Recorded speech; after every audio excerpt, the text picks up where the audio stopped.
घर को छतु आसिले प्रायतः आप छतु तरकारी बा छतु मसला बनाऊे सबुबले जदि गोटे उपाय बनाऊँच ना थरे मो स्टाइल छतु मसला तरकारी बन देखु एते स्वादिष्ट लगे आगे मटन भी फिका पड़ देखापी जमी डेलीसीयस देखा खायापी बहुत स्वादिष्ट लगे गोटे थर ये छतु तरकारी बनई ने ना मु ग्यारंटी दे कौच भात हो बा रुटी पूरा डबल खाइबे। नमस्कार, प्रतिदिन रोषेई को आपण मानक अनेक अनेक स्वागत।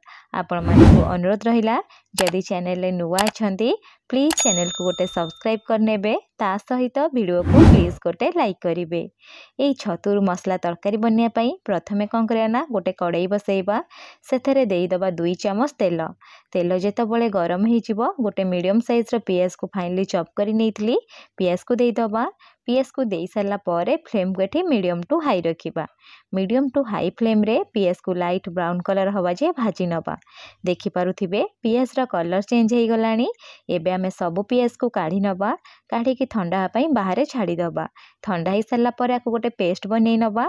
एपटे मु कौन करना 300 ग्राम पाଳ छतु को भलसे बाछि नहीं सारा पर 2 फाड़ कर काटी नेबे। काटी नहीं सारा पर टिके जस्ट धोई नेबे। धोईकरी टिके सुखिला कनारे पोछि नेबे। देखिपे एबे आमे कौन करवा ना ये छतुरे स्वाद हिसाब रे लुण दबा। मुझे आधा चामच जस्ट एक कम बा 3 रु 4 पिंच एठी लुण दे दोजी। ता सहित 1/4 टेबल स्पून एठी देइछि मु हळदी गुंड। आधा चामच एठी आमे देदबा काश्मीरी चिल्ली पाउडर। आपण जले नॉर्मल चिल्ली पाउडर मध्य देई परिबे। ता सहित 1/4 टेबल स्पून एठी देदबा गरम मसाला। गरम मसाला देई साला परे जो पियाज को आमे भल से भाजी की पेस्ट बनै रखितिले से भजा पेस्ट देदबा। देई साला परे एठी आमे कोन करे ना आकु टिके भल से मिसई नबा। एमती थरे बनांतु देखिबे टेस्ट भल आसीबो। ता सहित ग्रेवी मध्य बहुत बढ़िया लागिबो खाया पई। टिके टिके मीठा टाइप रो लागिबो जेहेतु एमे टिके भजा पियाज रो पेस्ट यूज करिजे। आकु गोटे साइड रखी नबा। एपटे से कढ़ई रे मु कोन करचिले ना गोटे मीडियम साइज रो पियाज को एमती पाखुड़ा पाखुड़ा करी काटी नेथली। ता सहित गोटे फाळ एठी कैप्सिकम को मध्य काटिकरी देई दबा। देई साला पर एठी आमे कोन करे ना जस्ट टिके सालो फ्राई करिबा। जमा भी लाइट ब्राउन कलर करी भाजीबेनी जस्ट गोटे रु 2 मिनिट भाजी नेबे। भाजी नहीं सारा पर आपको आमे कौन करना ना काढ़ी नबा। काढ़िकी गोटे प्लेट रे रखी नबा। पछरे आपको यूज करबा से जो बड़का तेल अच्छी ना से तेल रे काटिक मुठी आलू दउछि। आपण चाहिले आलू को मध्य स्किप करि परिबे। गोटे मीडियम साइज रो आलू को चोपा छड़ेकी क्यूब शेप रे काटी नेछि। आलू को देई सारा पर मीडियम फ्लेम रे कौन करे ना गोटे मिनिट भाजी नेबे। ता सहित स्वाद हिसाब रे 2 पिंच लुण देई दबा। 2 पिंच एठी देई दबा हळदी गुंड। देई सारा पर लाइट ब्राउन कलर हवा जे फ्लेम को लो टू मीडियम रखिकी आलू को भाजी नबा। देखि पारुथिबे आलू रो कलर पूरा परफेक्ट आसवा सहित आलू मध्य सिझी गलानी। आलू को काढिकी गोटे प्लेट रे रखी नबा।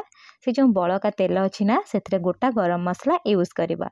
गोटा गरम मसला रे एठी आमे देई दबा गोटे तेजपत्र। ता सहित 2टे दालचीनी देई दउची।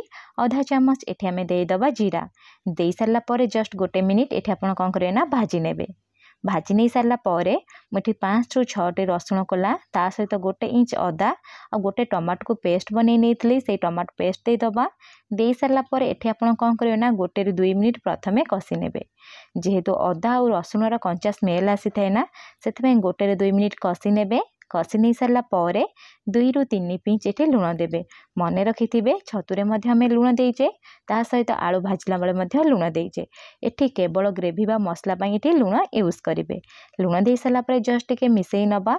कभर लगे कि मीडियम फ्लेम रे 3 मिनिट छाड़ी दबा। 3 मिनिट हो गलानी। एठी आमे कभर काढी नबा। देखि पारुथिबे टमाटो मध्य भल से सिझी जाईची।